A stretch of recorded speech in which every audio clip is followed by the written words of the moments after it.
നഴ്സറിയിൽ നിന്നും വാങ്ങിയ ഒരു റോസാ ചെടി എങ്ങനെ റീപോർട്ട് ചെയ്യാം എന്ന് ഞാൻ കാണിച്ചു തരാം.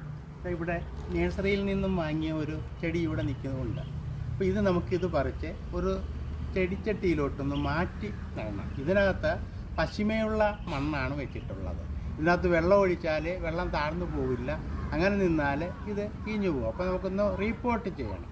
അതിനായിട്ട് നമ്മളൊരു ചെടിച്ചട്ടി എടുക്കും. ചെടിച്ചട്ടിയുടെ ഏറ്റവും അടിഭാഗത്ത് വെള്ളം പോകുന്നതിനായിട്ട് ഒരു ദ്വാരമുണ്ട്.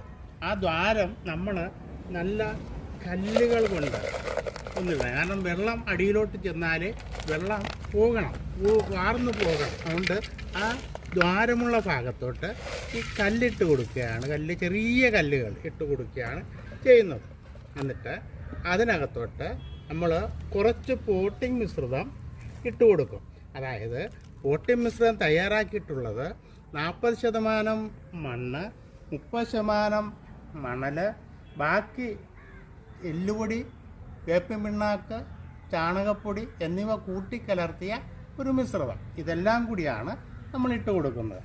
ആ സമയത്ത് തന്നെ ഇതിന് നമ്മൾ എപ്പോഴും വെള്ളം ഒഴിച്ചു കൊടുക്കേണ്ടതില്ലാതെ കഴിയാതെ വന്നാൽ ഉണങ്ങിപ്പോകും. അതുകൊണ്ട് വെള്ളം ഒന്ന് പിടിച്ച് നിർത്തുന്നതിനായിട്ട് നടുക്ക് ഒരു ചിരട്ട വെച്ച് കൊടുക്കാം നമുക്ക്. ഇങ്ങനെ വന്നാൽ മുകളിൽ വെള്ളം ഒഴിക്കുമ്പോൾ എപ്പോഴും അതിനകത്ത് കുറച്ച് വെള്ളം ചെന്ന് നിറഞ്ഞു നിൽക്കുന്നുണ്ടാവും.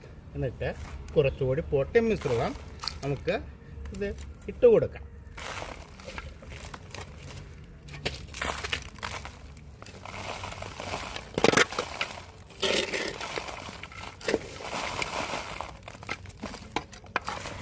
ഇനി നമുക്ക് ഇതിൽ നിന്ന് റോസ പറിച്ചെടുക്കാം. അത് പറിച്ചെടുക്കുമ്പോൾ അതിൻ്റെ വേരുകൾ പോകാതെ വേണം പറിച്ചെടുക്കുന്നതിനായി. പറിച്ചെടുത്ത അത് ഇനി വയ്ക്കുമ്പോൾ ഇനി ഇതിൻ്റെ പോട്ടിംഗ് മിശ്രിതവും മണ്ണും എല്ലാം കൂട്ടിക്കലർത്തി നമുക്ക് ഇട്ട് കൊടുക്കാം. ആ സമയത്ത് ഇതിൻ്റെ വേരിൻ്റെ തൊട്ട് മുകൾ ഭാഗത്ത് വരെ മണ്ണ് നിറക്കാവും. ബാക്കി ഭാഗം മുകളിൽ നിൽക്കേണ്ടതാണ്.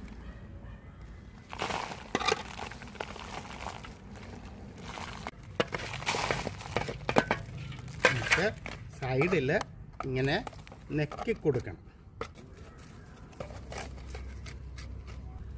അവസാനം കുറച്ച് ചാണകപ്പൊടിയോ വെർമി കമ്പോസ്റ്റോ എന്തെങ്കിലും കുറച്ചിട്ട് കൊടുക്കും.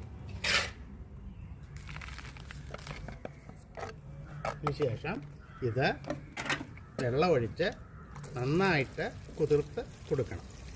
ഇനി ഇതിനുള്ള മറ്റ് ടിപ്സുകൾ, അതായത് വളർന്നു വരുമ്പോൾ ചെയ്യേണ്ട മറ്റ് കാര്യങ്ങൾ നമുക്ക് അടുത്ത വീഡിയോയിൽ ഞാൻ വിശദീകരിക്കാം.